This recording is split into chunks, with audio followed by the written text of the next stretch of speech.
And now, on with the show.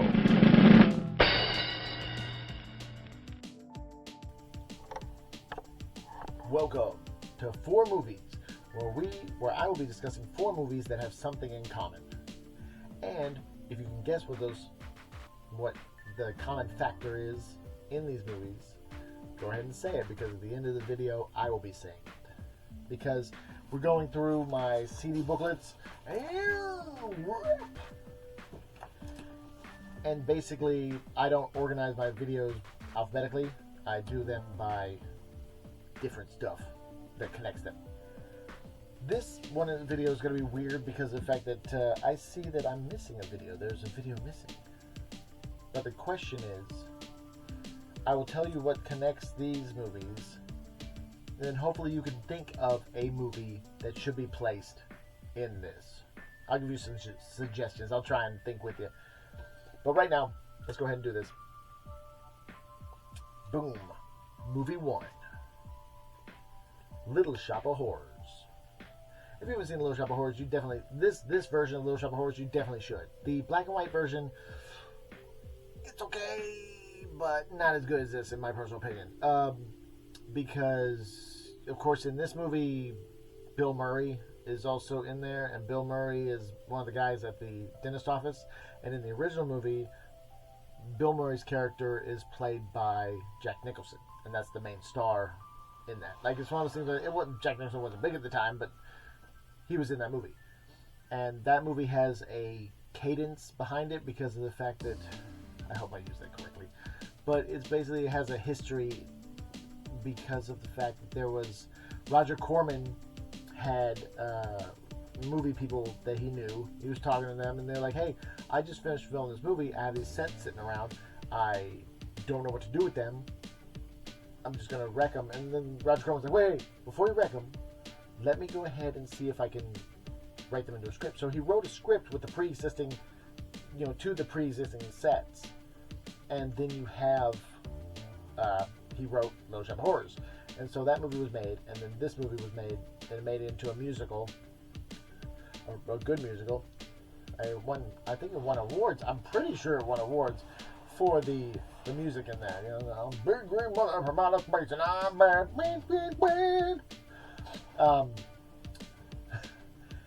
The movie basically is a guy finds a plant. The plant needs blood to live.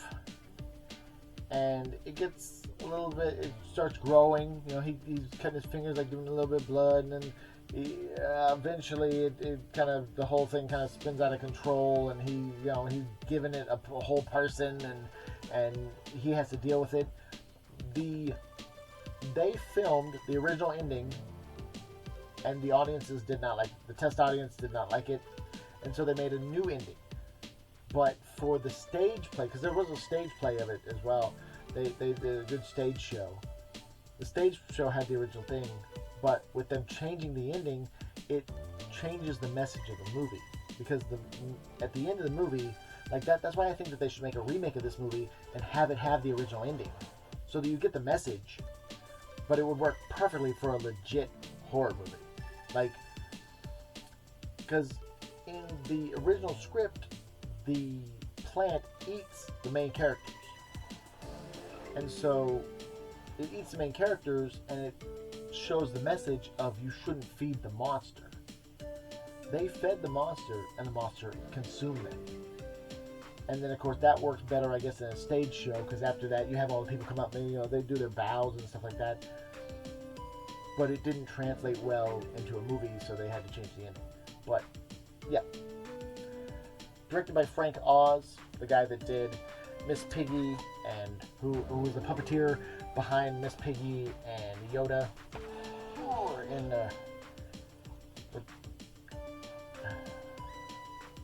Empire Strikes Back.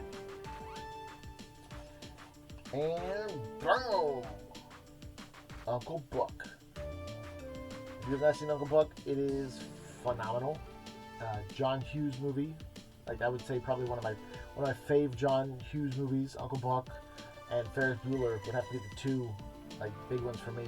I was not that big of a fan of planes, trains, and automobiles. Honestly, like I thought that one scene where they got smashed in between the cars was like the best scene in there, but it just, I don't know, it just didn't hit like some of the other ones for me. That's why I personally would say that Uncle Buck and, like I said, Ferris Bueller are my two favorite John Hughes movies. But Uncle Buck here, if you haven't seen Uncle Buck, basically, Uncle Buck is played by somebody, and he's